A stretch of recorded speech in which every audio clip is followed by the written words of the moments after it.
Okay, we're at Bray Street this morning. It's a public holiday, so it's pretty quiet around here. So I've got a rental business and we manage a property in here. And I've been here probably 3 or 4 times over the years just to inspect properties. And these car parks are never available. This is something very, very different. At least the times I've been, which is probably after lunchtime. I've also done a few rental opens here as well. So it's a pretty busy place. Location and proximity right next to Chapel Street. It's about, 20 meters that way. So having Chapel Street there naturally is going to give you a lot of options for food, restaurants, shopping, all that kind of stuff. It's a very popular place. Also makes it a bit of a dangerous place. There was a fight here this week and a young man, or 30-year-old guy was killed. He got stabbed or something. So yeah, it can be a very dangerous place at night. We've got a pretty large complex of commission houses right across the road. Now, it's not ideal to be buying across the road from commission housing. I think it speaks for itself. It can impact capital growth. I've never looked at what these have sold for and what they were purchased for. It's going to be a really good comparison. But this kind of stuff really does impact values on property. Now, I flew the drone around the whole building. There is a lot of cladding on this place. So one thing we have to check is, so you've got that Aluka bond material, that white kind of looking color, the black square thing, pretty much around a lot of different parts of the property. Now, we're going to make sure that it's been changed or updated to make sure it's hasn't got any fire rating issues. Because if it does, these properties really struggle to ever grow because they've got flammable cladding on there. We've got one around the corner, which I managed the property in. Where was it? It was literally a couple of streets that way. I forgot the name of the street now. It's escaping my mind. It's a huge complex like this. And the property was full of cladding, and literally the price has declined by about $100,000 from original purchase price, and it never ever increased. And the building's about, between 12 and 15 years old now. So that's the danger that you have with these properties. Because they're such a big complex, they're sold at a very high price, and generally the capital growth just isn't there for people that are buying off the plan. But it's something that we have to check once we do the comparisons.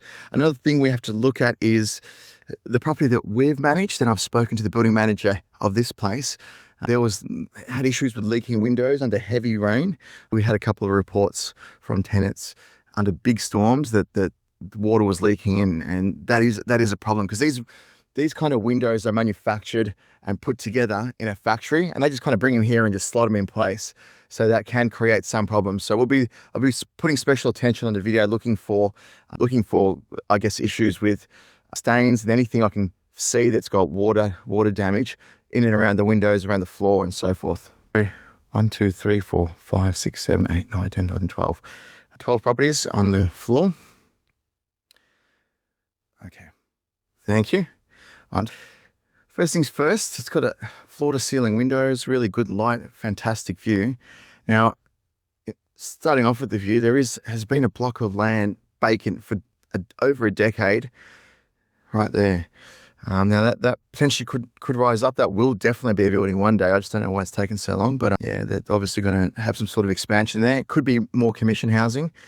That's going to change this view. Obviously, you're going to lose probably 30% of it, I think, if you kind of have something up there.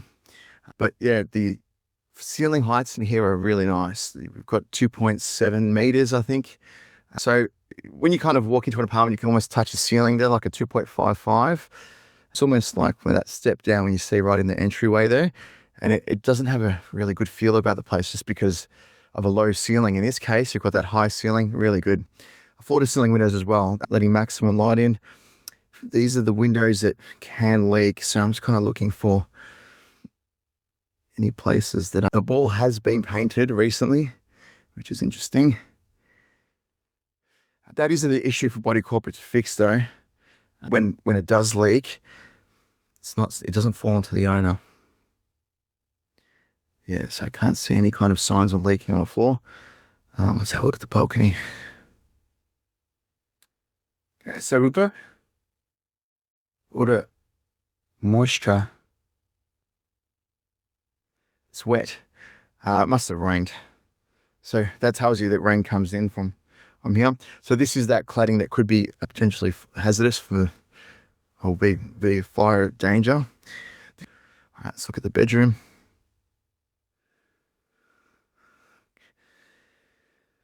Hey, this is a nice room, isn't it? It's not very big, but it's got 2.5, I think. 1, 2, 3. It's a tighter room, but you still can fit a bedside. And obviously you need to keep the walkway empty to be able to walk out this door. Floor to ceiling mirrors, that's really nice. Let's have a quick look. So there's no shelving, just ordinary kind of cupboards. Okay, yep. So the floor to ceiling throughout, which is good. Great view of the city. So we've got the carpet in here. It's in good condition, good nick. I wouldn't be replacing it. The door looks nice as well. It's fresh smell of paint in the air. Whoops. Okay, so we've got I think this is like a plastic flooring, like an engineered floor. Looks really nice, very consistent. Split system aircon for the heating and cooling. And nice architraves. They've upgraded the architraves, got a higher, thicker architrave than normal. And pretty snazzy looking lights. The brightness of the light as well. That's cool. So they've put the flooring under the skirting board, which is a really nice touch. That's really when the place was built that they would have done that. So that's a really good touch. It's a real pain in the ass to do that. Let's go for poke these lights. Okay, cool. Nice lights, LED.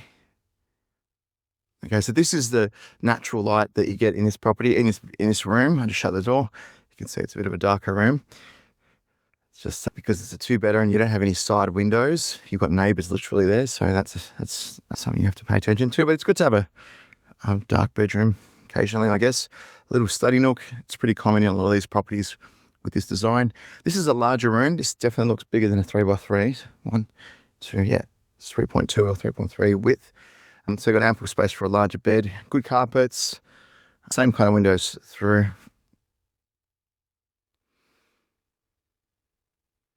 Yeah.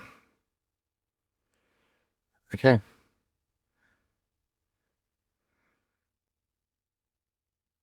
So this robe's slightly smaller than the last one. All right, so got a 11x bench top.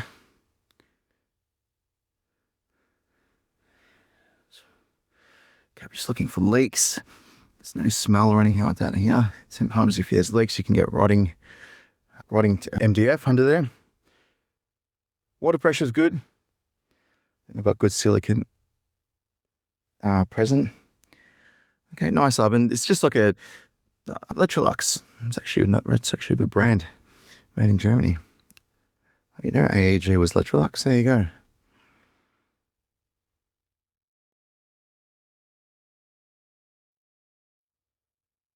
Yep. Good bathroom from the perspective of quality fixtures and fittings. We've got floor to ceiling tiles. These tiles have been laid together closely because they're like a porcelain tile. So that's a premium kind of finish. The tiles are pretty ordinary. They're like just normal builder's range, but they are bigger and better tiles than you would get than bigger ceramic ones where you've got larger gaps and they don't look as neat and clean. So the cistern for this toilet is been built into this little cavity here. Looks nice. Yeah, it's got a nice little bench. Okay, water pressure's okay in here. It's a nice little thing, I guess. Very, very tight bathroom though, very tight.